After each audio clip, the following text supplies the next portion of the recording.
धर्म के लोगों का समर्थन आपको प्राप्त हो रहा है। यह चुनाव मुमताज का नहीं है, यह चुनाव आपकी है और आपका हक अधिकार का है। आपका यह चुनाव संविधान की सुरक्षा के लिए, आरक्षण की रक्षा के लिए हो रहा है। एक तरफ आपके बीच में संविधान को बदलने वाले लोगों के चुनाव है और एक तरफ संविधान को मानने वाले लोगों की है। और वो जो हमारा संविधान को मानने वाला, आप जानते हैं कि हमारी पार्टी के राष्ट्रीय अध्यक्ष महोदय मेहनत करके मजलूम के साथ न्याय दिलाने के लिए अग्रसर कटिबद्ध और प्रतिबद्ध है। और इस सड़क से लेके अब सौभाग्य है मेरे पार्टी के राष्ट्रीय अध्यक्ष महोदय का, जिन्होंने अब सदन से भी हक अधिकार मजलूम का बात कर रहे हैं। ये मेरे राष्ट्रीय अध्यक्ष महोदय आपके सामने आए हैं मेरे भाइयों, बड़े बुजुर्ग नौजवान और मेरी माताएं बहनें, जहां तक मेरी आवाज जा रही है। ये पढ़े लिखे नौजवान हैं और इनके अंदर इच्छा शक्ति, दृढ़ शक्ति है देश में कुछ अच्छा करने की। बाबा साहब भीमराव अम्बेडकर का मानते हैं आदर्श और उन्हीं के आइडियोलॉजी के अनुसार देश को दिशा देने के लिए अग्रसर है। इनका आप सभी जानते हैं, इनके शब्दों से गरीब मजलूम, गांव गरीब मजदूर किसान की बातें आती रहती हैं। क्या ये आपको पता नहीं कि आजाद समाज पार्टी भारत के सभी पार्टियों में से 85% ऐसे लोगों को अधिकार दिलाने के लिए संकल्पित है, जो आपके सामने दिखाई देता है। अरे मुसलमान का भी अधिकार दिलाने के लिए जब कभी कोई गुस्ताख रसूल सामने आता है तो कोई सेकुलर पार्टी अपनी आवाज न्यायिक तरीके से बात करने के लिए खड़ा नहीं होती है। आपको मालूम है कि अभी कुछ ही दिन पहले आरक्षण के खिलाफ लिए गए माननीय सुप्रीम कोर्ट के अदालत का फैसला जो आरक्षण के खिलाफ था, उसमें माननीय राष्ट्रीय अध्यक्ष महोदय के आदेश से इस पार्टी विधानसभा में भी आप लोगों ने एक दिन बंदी का घोषणा सभी दुकानदार भाई और संस्थान लोक चालक से सलाह मशवरे से किया था और सफल हुआ था। आपको मालूम है अभी भी कि जो गुस्ताख रसूल जहां कहीं मौलाना अजहर सलमान अजहरी साहब के लिए अगर हेट स्पीच की बात पर कानूनी कार्रवाई होती है तो कहीं गुस्ताख रसूल के खिलाफ भी होना चाहिए था, लेकिन नहीं होता। देखकर आपके राष्ट्रीय अध्यक्ष महोदय के एक ऐलान पर देश के सभी जिले में मुख्यालय में जिले के मुख्यालय में वो घोषणा के बाद 50-50 आदमी गांव में जाकर शहर में और 0 FIR दर्ज करें।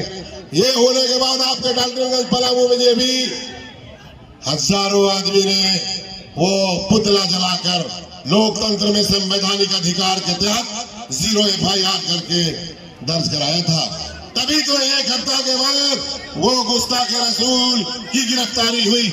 आप सभी जानते हैं, जहां तक देश में आज संविधान को बदलकर लोगों को न्यायिक हक देने से वंचित है या बदला जा रहा है, उसके लिए संविधान भी बदलने की बात हो रही है। तो उसके लिए हमारे राष्ट्रीय अध्यक्ष का आवाज लगातार बुलंद हो रहा है। और इनकी आवाज के लिए आप जानते हैं कि सदन में अगर समय भी खत्म हो जाता है तब भी वहां के सदन के अध्यक्ष महोदय के द्वारा ये बताया गया कि नहीं, जब तक आप बोलेंगे तब तक आपकी बात सुनी जाएगी। इससे पता चलता है कि डरे हुए हैं वो लोग भी कि हक अधिकार की बात ना करें तो 85% लोग हमसे प्रभावित हो जाएंगे। इसलिए इनको सदन में भी बोलने का एक्स्ट्रा मौका मिलता है।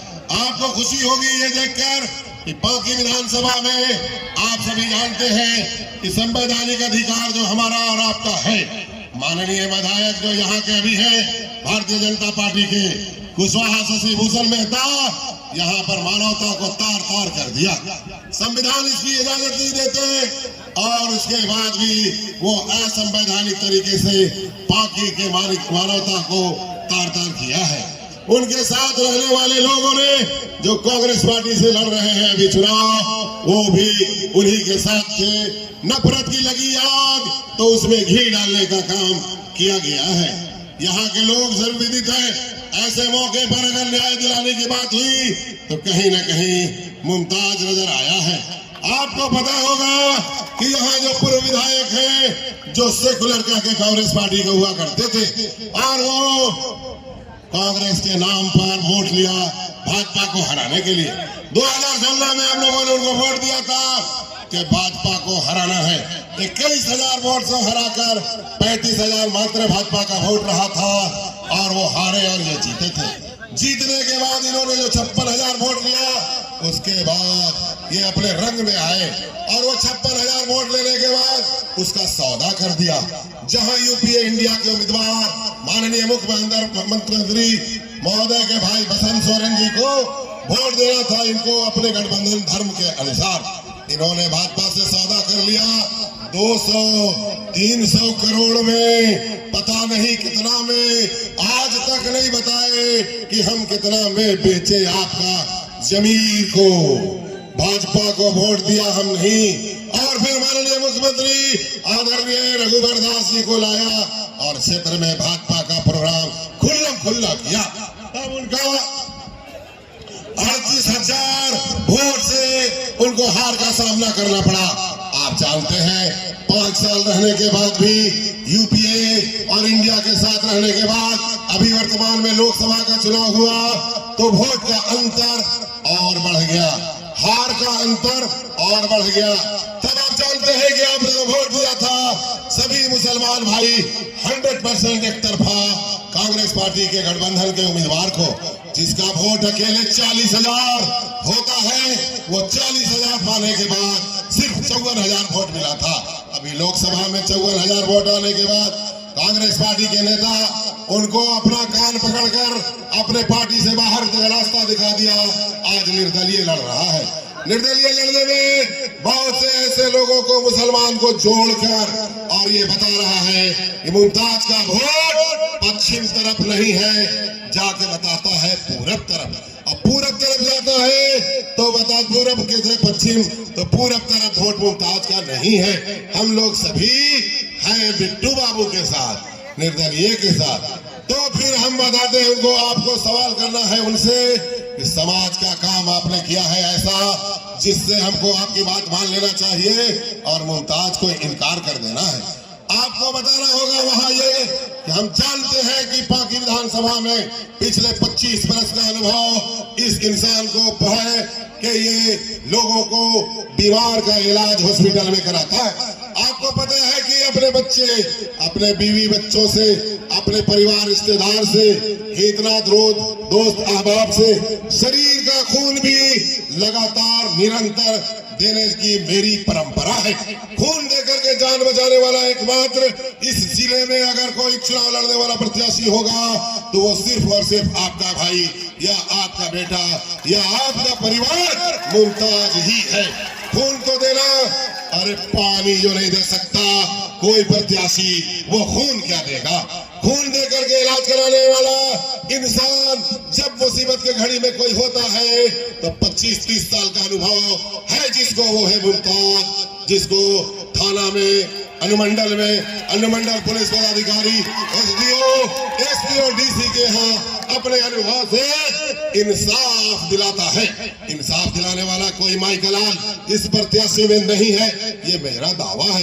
चूंकि उनको अनुभव ही नहीं है, उनको पता नहीं है कानून की जानकारी, उनको नहीं है पता सीआरपीसी, आईपीसी या बीएनएस, वो अगर किसी को जानकारी है अनुसंधान कराने की, सुपरविजन कराने की, तो वो सिर्फ और सिर्फ इसी मुमताज को है। अगर दंगा फसाद कहीं हो गया और उसमें दोनों समुदाय के लोगों को अगर कहीं सद्भाव करने की बात आई और सद्भावना कायम करने की बात आई, गंगा जमुना तहजीब जो भारत की संस्कृति है उसे अगर जमीन पर लाने की बात आई तो यही तो मुमताज सिर्फ और सिर्फ अकेला है। क्या ये सही नहीं है भाइयों? बताओ सही है या नहीं? हाथ उठा करके हम करते हैं। क्या यह सही नहीं है कि इस विधानसभा में जब किसी को 12 बजे रात को अपनी जरूरत के लिए, जनहित के काम के लिए या स्वहित के काम के लिए मिलता तो अकेला उपलब्ध यही मुमताज है? दुर्गा पूजा, रामनवमी, होली, दिवाली, छठ, शादी, श्राद्ध, खुशी कभी पर्व त्योहार, जब कभी हो यज्ञ या जलसा या हो फिर कोई देवी देवता का प्राण प्रतिष्ठा, वहां होते हैं भंडारे। क्या वहां मुमताज नहीं होता? मुमताज वहां जाता है और इसलिए जाता सद्भाव कायम करने के लिए और सौहार्द कायम करने के लिए। चूंकि गंगा जमुना तहजीब जो हमारे यहाँ की बाकी है, कौमी यहजती भी कायम रहे।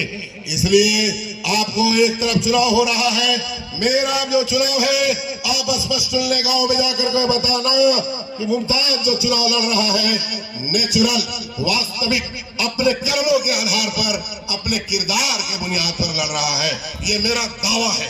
और एक तरफ चुनाव लड़ने वाले लोग रुपए के बुनियाद पर चुनाव लड़ रहे हैं, जानते हैं कि मुसलमान का जमीन गरीब कमजोर है और हमारे भाई अनुसूचित जाति दलित समाज से आदिवासी भाइयों को, पिछड़ी जाति के भाइयों को जानता है कि ये गुर्बत में पैसे लेकर वोट दे देंगे। 1,000 रुपया, 500 रुपया दे करके रात में 11 बजे 12 बजे रात तक 20-20 लोगों के ग्रुप घूम रहा है, गुमराह करके पैसा देकर लेना है। तो आप सुनिए एक बात साफ साफ, उन लोगों को सिर्फ पैसा के ही बल पर, पैसे के बुनियाद पर चुनाव जीत करके और राज्यसभा में भाजपा में वोट देना है।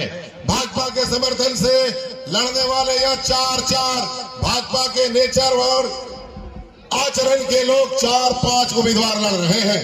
पहला तो भाजपा का उम्मीदवार ही है जो माननीय विधायक वर्तमान का, उसके बाद दूसरा बिट्टू बाबू जिनको कांग्रेस ने बाहर का रास्ता दिखाया, निर्दलीय लड़ रहे हैं, उनको तो 15,000 वोट मिलेगा। याद करें तो वो लड़ रहे हैं, वो प्योर भाजपा। कांग्रेस में जब था तो भाजपा के साथ बजरंग दल, आरएसएस के साथ रहने में उनको परहेज नहीं हुआ, डर नहीं लगा और किसी का तो अब तो निर्दलीय है। तो वो है भाजपाई, वो है जनसंघी, वो है बजरंगी, आप सभी जानते हैं। आपको क्या पता नहीं, लाल सूरज अगर कांग्रेस से लड़ रहे हैं तो उनका गठबंधन में पता है कि दोनों भाई मिलकर अभी चंद दिन पहले तक जो पार्टी में खेला किए हैं, ये सभी जानते हैं। आपको मालूम होगा कि यहाँ कुशवाहा, आपको विनोद सिन्हा भी भाजपाई ही है। भाजपाइयों की कमी नहीं, सभी का वोट बट रहा है। आपको एक विश्वास दिला देते हैं, मैं अपने अनुभव से, जो पिछले 25-30 साल का मेरा अनुभव है, कि लोग वोट देने वाले के चेहरे पता चल जाते हैं कि कैसा, कौन किस नेचर का वोट देने वाला है। मेरा अनुभव है कि मास वोट मुमताज के पास, आजाद समाज पार्टी के पास, बाबा साहब भीमराव अंबेडकर साहब का आइडियोलॉजी को लेकर चलने वाला शेर जो आपके सामने बैठा है और जो आन बान शान है, जिसका नाम माननीय चंद्रशेखर आजाद है, इनके आइडियोलॉजी को बोलने वाले, इनको आइडियोलॉजी बोलने वाले का मास वोट आप आजाद समाज पार्टी केथली के साथ है। अब दोनों का जब जुट जाता है मेरे महोदय और मेरे बड़े बुजुर्गों, नौजवान सुनो, तो फिर ये 70,000 का आंकड़ा पार हो जाता है और 40,000 पार करने में, 40,000 वोट पार करने में सभी थर-थर आ जाएंगे। इसलिए कि सबका वोट बट रहा है, कट रहा है, छट रहा है, टूट रहा है, घट रहा है। और अगर किसी का वोट जुट रहा है, सट रहा है, तो वो सिर्फ और सिर्फ है आपका प्रत्याशी, आपका भाई आजाद समाज पार्टी का प्रत्याशी मुमताज केतली छाप को है। ये सभी जानते हैं। इसी तरह के माहौल को गांव में जब तक 13 तारीख का चुनाव नहीं हो जाता, जब तक हम मतदान नहीं कर लेते, जलपान उस दिन नहीं करेंगे सुबह में, और फिर हम जब कन्यादान भी करना होगा तो हम मतदान के बाद कर लेंगे। ये बहुत सुनहरा मौका है आपके लिए, बहुत अच्छे अवसर है आपके लिए। पाकी की परंपरा में एक नई परंपरा की शुरुआत होने वाली है। अरे भाई हिंदू भाई सनातन धर्मी, हम उनसे भी कह रहे हैं, आप तो जानते हैं कि आपको बड़े भाई के किरदार में दर्जा दिया है ये मुमताज, हमेशा आपको सम्मान दिया है और आपका प्यार पाया है।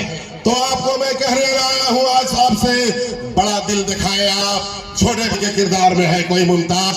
कभी पारदर्शिता नहीं हो सकती, लेकिन आज 100% वापसी का भरोसा सोना महल से ले रहे हैं। हमने करके दिखाया। लोगों को विश्वास नहीं था कि सोने चांदी के आभूषण कभी ईएमआई पर ले सकते हैं, लेकिन आज हमारे सभी ब्रांच में लोग अपने मनपसंद जेवर ईएमआई पर ले रहे हैं। हमने करके दिखाया। असंभव वाली चीज, सोने के आभूषण की बुकिंग के बाद अगर भाव कम हो जाते हैं तो ज्वेलर्स कम हुआ भाव देने से घबराते थे।